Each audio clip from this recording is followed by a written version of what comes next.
Muy buenos días a todos nuestros hermanos, amigos que nos acompañan en este tiempo de estudio bíblico devocional. Su hermano Pastor Roberto Alfaro les saluda y les doy una cordial bienvenida a esta nueva semana. Aquí estamos en el tiempo de amar la palabra, aprender la palabra y vivir la palabra. Muchísimas gracias a todos ustedes quienes permanentemente nos acompañan a través de nuestro canal en YouTube, Radio Génesis 128. Allí están todos nuestros videos en los diferentes espacios de Universidad de la Familia, Estudio Bíblico Maná, el Estudio Bíblico Devocional, las enseñanzas, las predicaciones, todo el material disponible. Para quienes nos acompañan a través de radiogénesis.tv diariamente y para quienes están también conectados a través de Vivo para Cristo TV, para todos ustedes, bendiciones. Muy bien, damos comienzo a esta semana después de avanzar con el capítulo 33, 32, 33, 34 y a partir de hoy vamos a dar comienzo al capítulo 35 del libro de Éxodo. Sin embargo, permítame hacer un pequeño resumen de los capítulos anteriores, toda vez que no los hemos visto en detalle. Solamente los quiero mencionar. Le pido por favor a cada uno de ustedes, estudiantes, discípulos, que tomen un tiempo en casa. Por favor, recuerden que el tiempo no nos da para todo lo que tenemos que estudiar, así es que es su responsabilidad en casa hacer la lectura y profundizar en el tema. Vimos entonces en el capítulo 34 el título, El Pacto Renovado, y vimos también la advertencia contra la idolatría de Canaán. Y quisiera detenerme por un momento en este punto tan importante del capítulo 34, verso 18. Aquí nos habla de las fiestas solemnes, es decir, Éxodo 34, 18 nos está mencionando lo que posteriormente veremos en detalle en el libro de Levítico capítulo 23. Levítico capítulo 23 y este texto que estoy mencionando deben ser tan absolutamente claros y concisos en el corazón de cada creyente que definitivamente si usted hoy está en la vida de la iglesia como congregación, como cuerpo, estos mensajes, este texto de Éxodo y el libro de Levítico 23, usted tiene que examinarlo, revisarlo, leerlo, estudiarlo, aprenderlo, vivirlo, porque allí está el corazón de todo lo que Dios tiene. Mi esposa lo llama con frecuencia, la pastora Pili, la cartelera del cielo. Es decir, en estos textos se nos indica cuáles son los momentos, los tiempos, el kairos que Dios tiene para con su pueblo, para con nosotros, año tras año, de las fiestas y celebraciones. Las fiestas de los panes sin levadura guardarás. 7 días comerás pan sin levadura, según te he mandado en el tiempo señalado del mes de Abib, porque en el mes de Abib saliste de Egipto.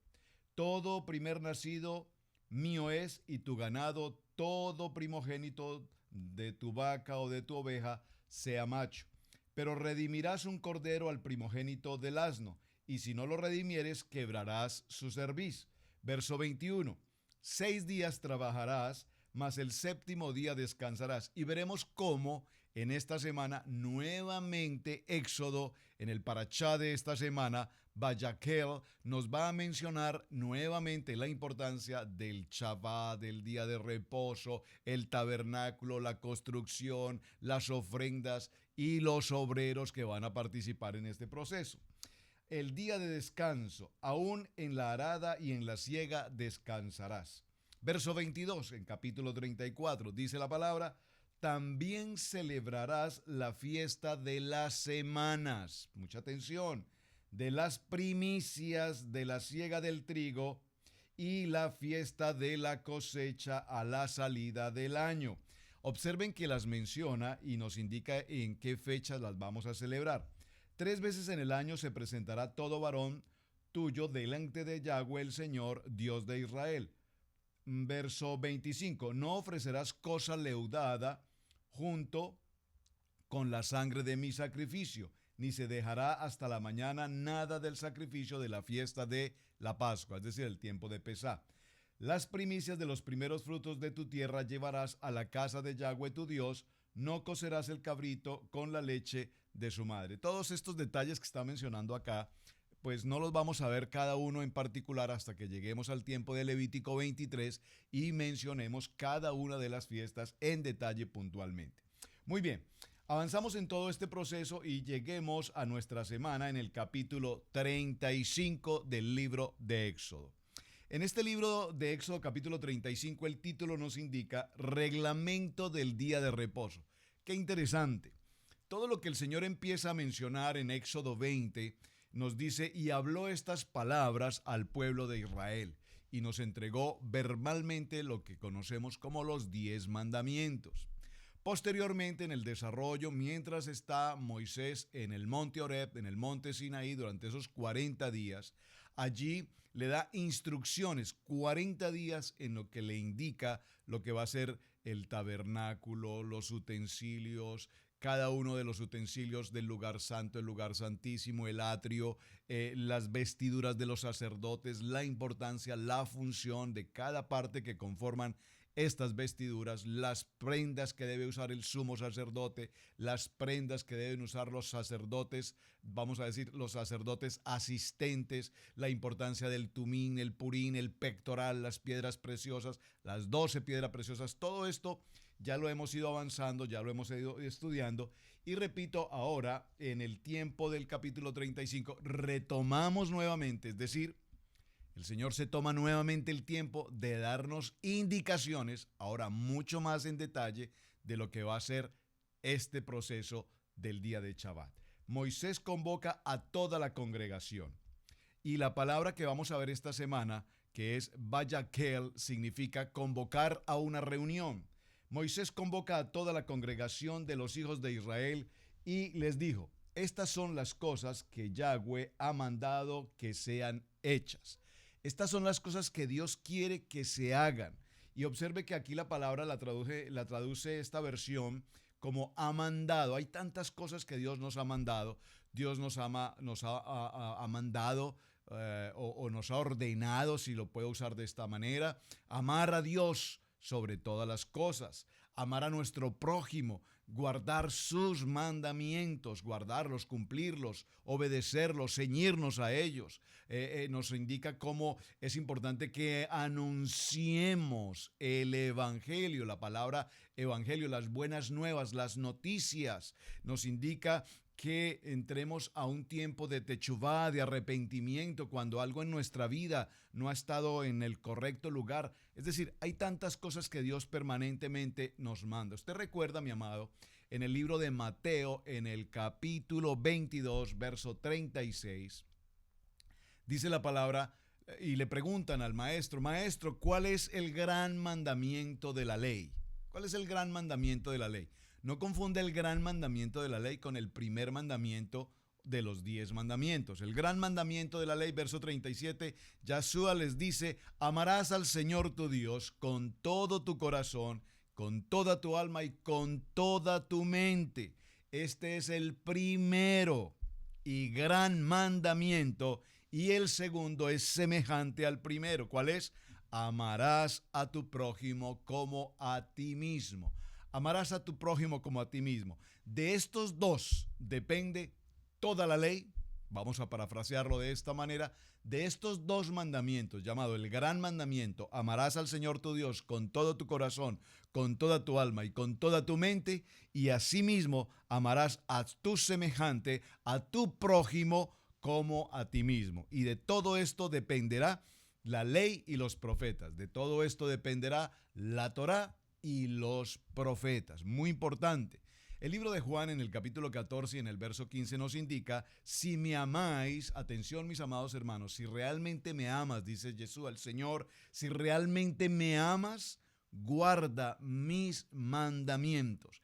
Y en el libro de Marcos, en el evangelio de Marcos, el evangelista Marcos, en el capítulo 16 y en el verso 15 dice la palabra, y les dijo, id, atención a esta gran comisión, id por todo el mundo y predicad el evangelio a toda criatura. Aquí la palabra predicar podríamos también parafrasearla y poderla entender mejor.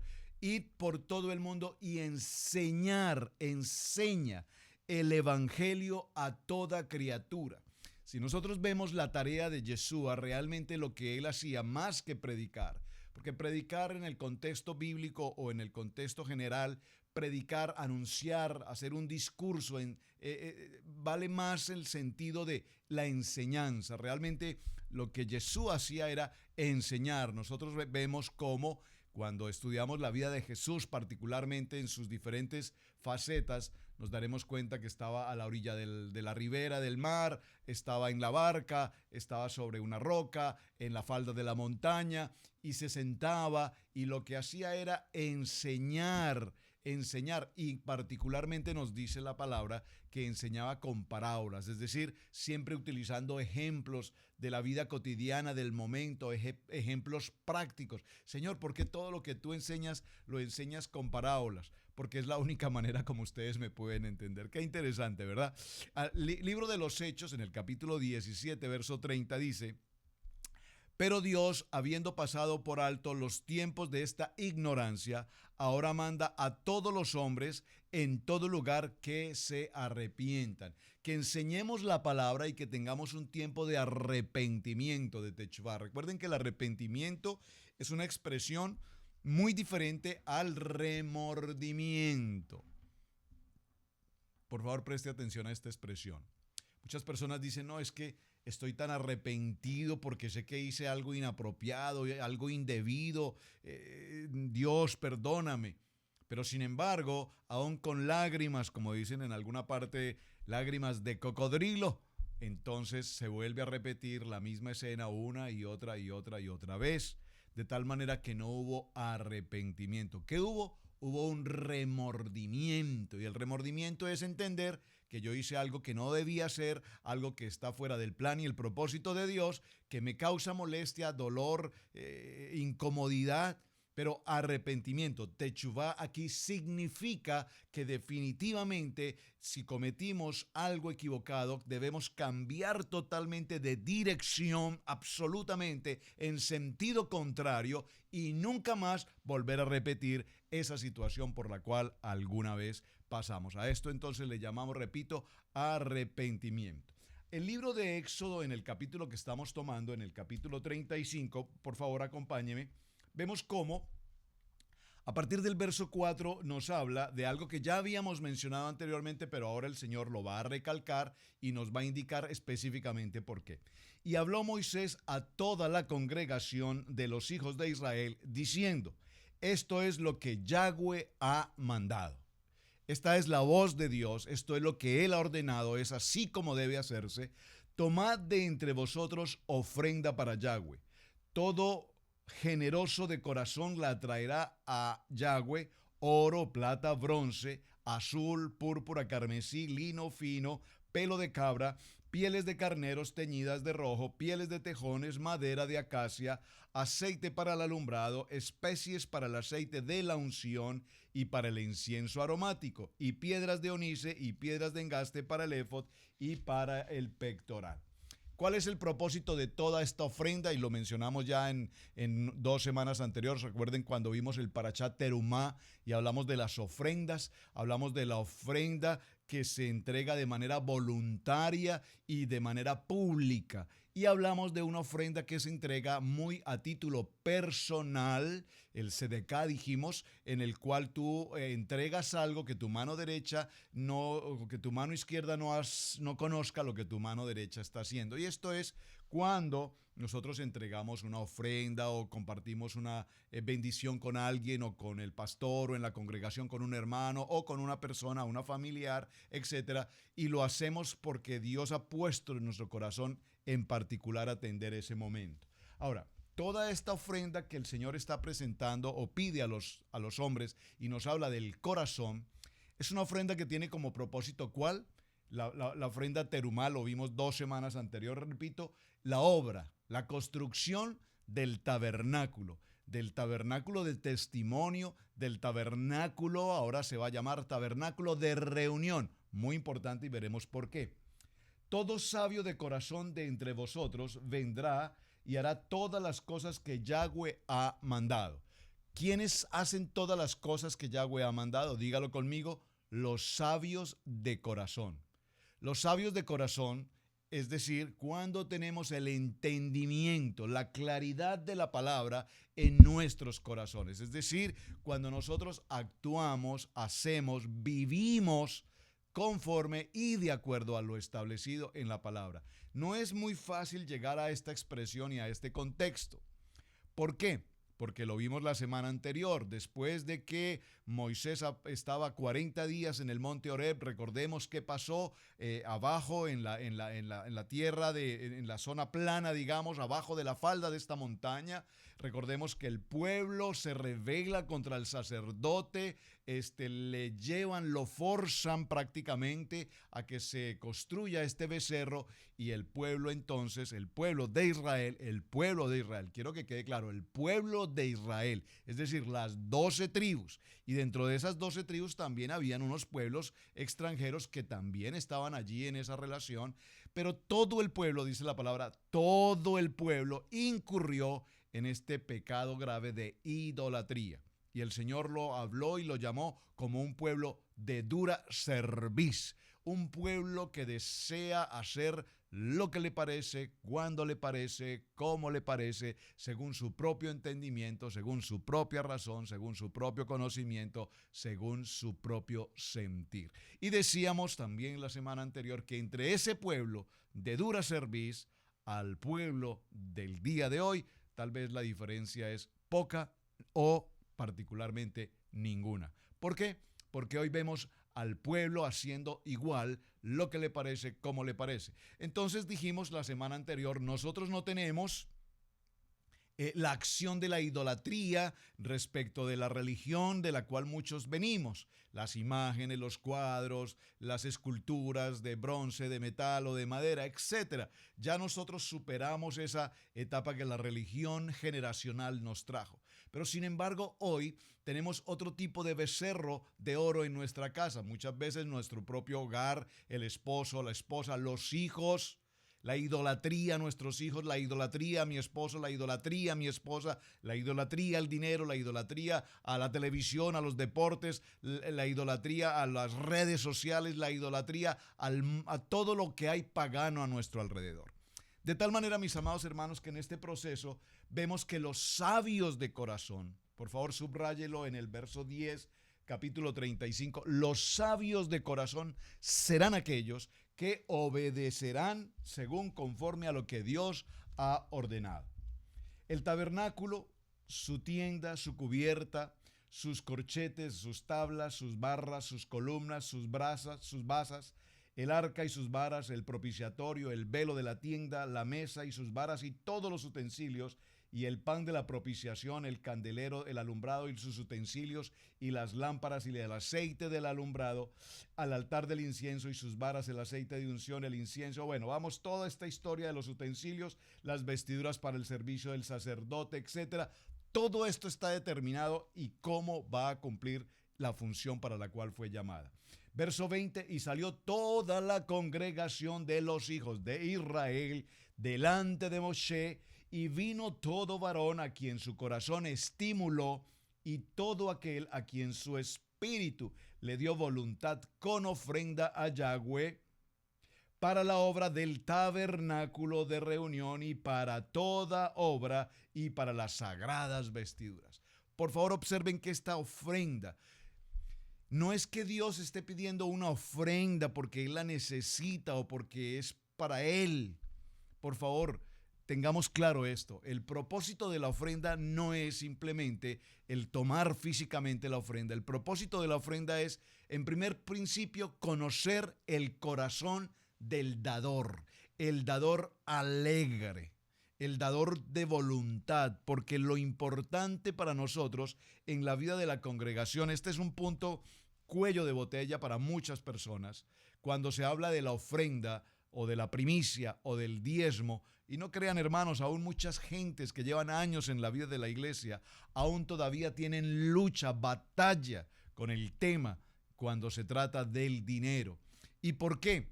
Porque tenemos conceptos encontrados. Hay conceptos populares, el enriquecimiento de las congregaciones, etcétera, etcétera, etcétera. No viene al caso entrar en estos detalles. Pero lo que realmente Dios está haciendo es de todo cuanto Él le ha entregado al pueblo, de todo cuanto Él nos ha entregado, Él ahora nos dice, quiero conocer tu corazón y quiero que me traigas ofrenda. Y cuando nosotros, sabios de corazón, entendemos el propósito de ofrendar y el propósito de dar, entonces entendemos con corazón sabio que es un propósito de Dios y que en todo cuanto haya a nuestro alrededor, Dios nos bendice. Ahora, observen que esto es muy particular.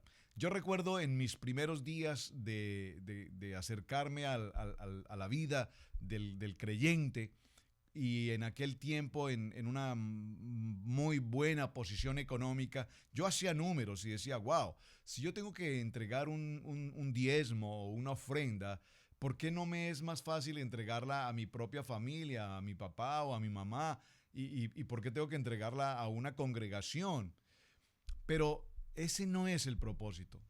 Yo entrego a la vida de la iglesia, a la congregación, para la bendición de la congregación, y Dios me suple suficientemente para además ofrendar a otras personas, llámese familia, llámese otra persona en particular, porque Dios provee lo suficiente. Y podemos llegar a una conclusión, y lo digo por testimonio personal, que en la medida en que hemos aprendido a dar, hemos aprendido a sembrar, hemos aprendido a ofrendar, hemos igualmente aprendido a recibir, porque no solamente es importante aprender a dar, es también muy importante aprender a recibir. Lo que sí es cierto, y lo dice la palabra, y lo conocemos como un dicho popular, lo digo por la palabra, lo que evidentemente, lo que ciertamente sembrares, ciertamente cosecharás. Siembras amor, recogerás amor. Siembras bendición, recogerás bendición. Siembras odio, recogerás odio. Siembras pleito, contienda, crítica, murmuración y calumnia.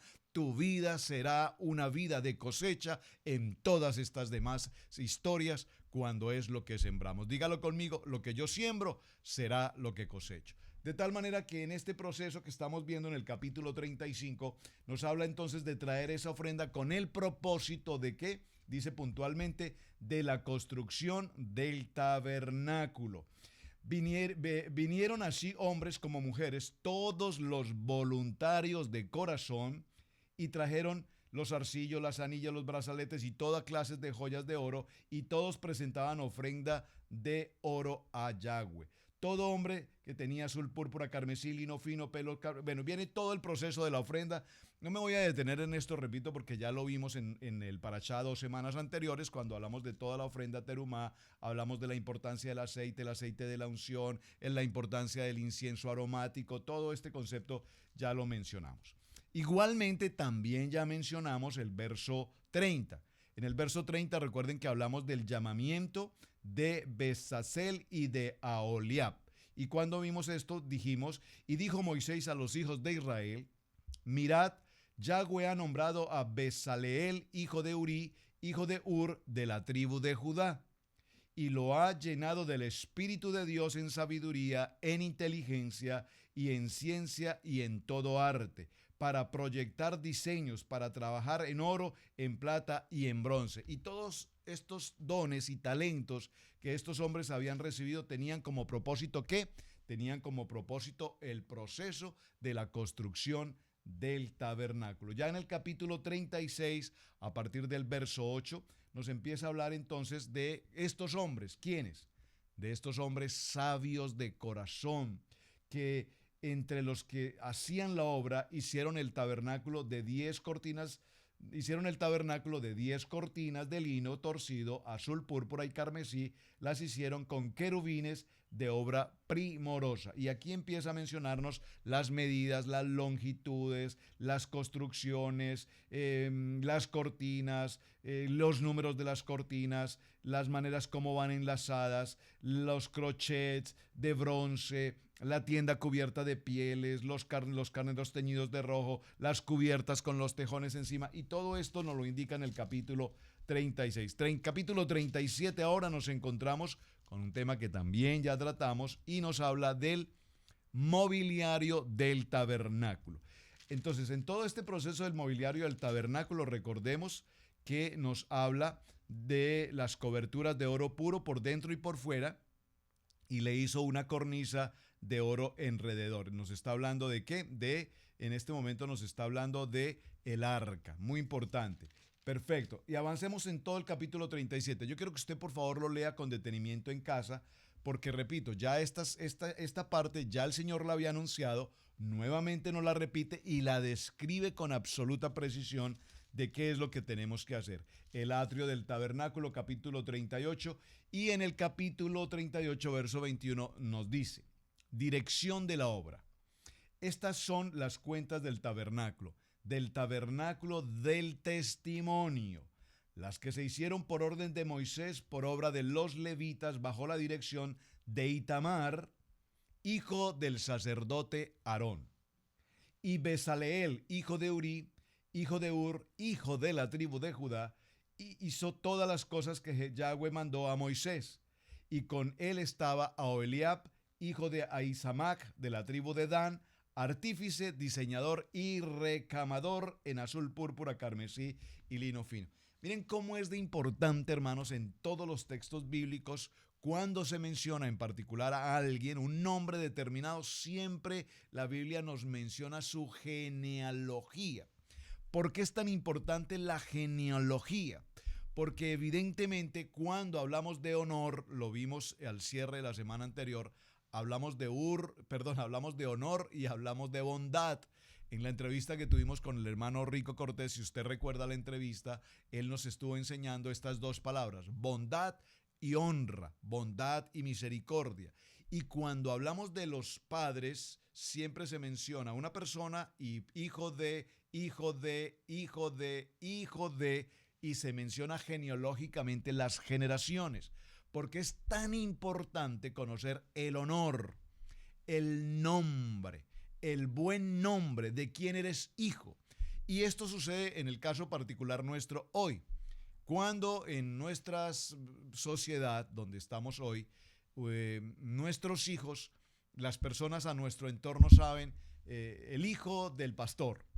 Entonces en la escuela, cuando hay cualquier circunstancia, no dicen David o Sebastián o Camilo, sino se dice David, el hijo del pastor. David, el hijo del pastor Roberto Alfaro. Entonces es exactamente igual, porque hay un honor, hay un honor, hay un nombre que se debe procurar, que se debe cuidar. Por eso es tan importante que enseñemos a nuestros hijos. Y todos estos textos que estamos leyendo nos hablan de la importancia del tabernáculo, de la importancia de los utensilios, de la importancia de las vestiduras, de la importancia de la ofrenda, de la importancia del nombre, de la importancia de todo lo que son los elementos que van a componer el tabernáculo. Todo este capítulo y toda esta semana estaremos desarrollando justamente este tema a través de este parachá maravilloso que tenemos. Este parachá de la semana es el parachá número 22 y repito, el nombre de este parachá es Vayakhel, y la palabra Vayakhel particularmente hace referencia o significa e hizo que se reunieran. Y cuando hizo que se reunieran, asignó labores, asignó tareas, las órdenes que Dios había dado, y así de esta manera Dios quiere que se cumpla cada uno de estos propósitos. Así es que, mis hermanos, el primer propósito que vamos a ver nuevamente a partir de mañana, lo vamos a retomar, lo vamos a ver un poco más en detalle. 6 días se trabajará, pero el séptimo día tendréis un día santo, un Shabbat. Es el tiempo de reposo, el tiempo para Dios. Entonces nos dice la palabra que antes de empezar todo el proceso de la construcción del templo, del tabernáculo, era necesario empezar con un tiempo de reposo. Recordemos, Dios creó al hombre ¿en qué momento? En el día 6. En el día 6. Y en el día séptimo, que es el Shabbat, en el tiempo de reposo, Dios, al crear al hombre en el día 6, en el primer día de la creación del hombre, lo primero que Dios ha hecho es llamarlo al tiempo de Shabbat, al tiempo de reposo. ¿Por qué Dios se toma tanto tiempo para enseñarnos respecto del Shabbat? Porque lastimosamente vivimos tiempos tan apresurados. Vean, apenas hace unos pocos días dimos comienzo en el calendario solar al nuevo año y ya hemos avanzado prácticamente 2, 3 meses del año. tan rápido, cómo pasa el tiempo, no podemos medir, estas 24 horas pasan extremadamente rápido. ¿Y por qué es tan importante que hablemos de Shabbat? Porque Shabbat traduce reposo, descanso. Y yo quiero invitar a cada uno de mis amados amigos, hermanos que nos están recibiendo en este tiempo de estudio bíblico devocional, por favor, consideren muy seriamente su tiempo de reposo. Consideren muy seriamente su tiempo de descanso. Considere muy seriamente su tiempo de Shabbat. ¿Por qué? En estos días tuve la oportunidad muy especial de saludarme con un amigo pastor del hermano país de Colombia, un hombre de avanzada edad, y me sorprendió cuando hablamos de los tiempos de su fecha de nacimiento, que es una persona que tiene por lo menos 25 años mayor que yo. Bueno, no está tan mayor.